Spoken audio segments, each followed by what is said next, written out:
Hi hello friends, வணக்கம். Welcome to Rithu Tamil channel. இன்றைக்கி வந்து துபாய் வைரல் சாக்லேட்டு வீட்டில் எப்படி செய்கிறதுன்னு பார்க்கலாம். இதுக்கு உள்ள ஃபில்லிங்காக வைக்கிற பிஸ்டாச்சியோ க்ரீம் கூட நம்ம ஹோம்மேடாக செய்ய போகிறோம்.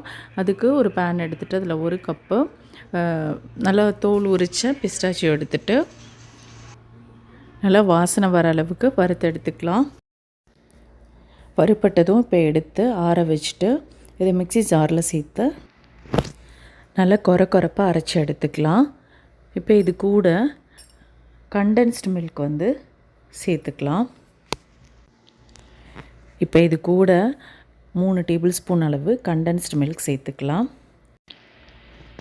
சேர்த்துட்டு நல்லா ஃபைன் பேஸ்ட்டாக அரைச்சி எடுத்துக்கலாம். இப்போ வந்து நம்மளுக்கு பிஸ்டாச்சியோ க்ரீம் வந்து ரெடி ஆகிட்டு,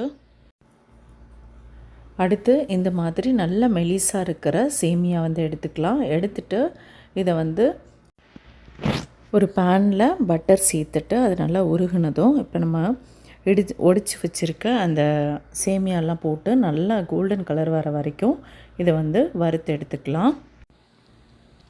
இந்த மாதிரி நல்லா கோல்டன் கலரில் வறுப்பட்டதும் இப்போ இதில் வந்து நம்ம அடித்து வச்சுருக்கோம் இல்லையா பிஸ்டாச்சியோ க்ரீம், அதை வந்து சேர்த்து நல்லா மிக்ஸ் பண்ணி எடுத்துக்கலாம்.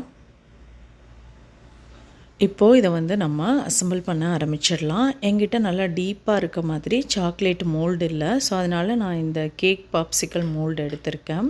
அதில் வந்து ஃபஸ்ட்டு சாக்லேட் மெல்ட் பண்ணி நல்லா இதில் வந்து போட்டுக்கலாம்.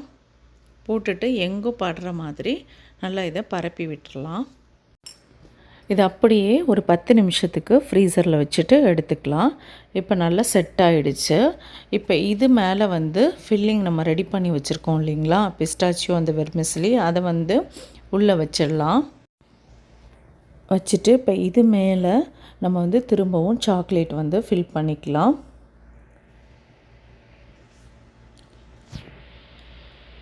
ஃபுல்லாக சாக்லேட் வச்சு நல்லா கவர் பண்ணி எடுத்துக்கலாம். இப்போ இதை ஃப்ரீசரில் ஒரு 10 மினிட்ஸ் வச்சு செட் பண்ணி எடுத்துக்கலாம். ஸோ அவ்வளோதான், சூப்பராக நம்மளுக்கு துபாய் வைரல் சாக்லேட் ரெடி ஆகிட்டு. இப்போ இதை வந்து அன்மோல்டு பண்ணி எடுத்துக்கலாம். எடுத்துகிட்டு நம்ம சாப்பிட்லாம். ரொம்ப டேஸ்ட்டாக இருக்கும். கண்டிப்பாக ட்ரை பண்ணி பாருங்கள். இது ரொம்ப நாளைக்கு முன்னாடி எடுத்த வீடியோ, இப்போ தான் வந்து எடிட் பண்ணி அப்லோட் பண்ணுறேன். வீடியோ பிடிச்சிருந்தால் லைக் பண்ணி ஷேர் பண்ணுங்கள். தேங்க்யூ.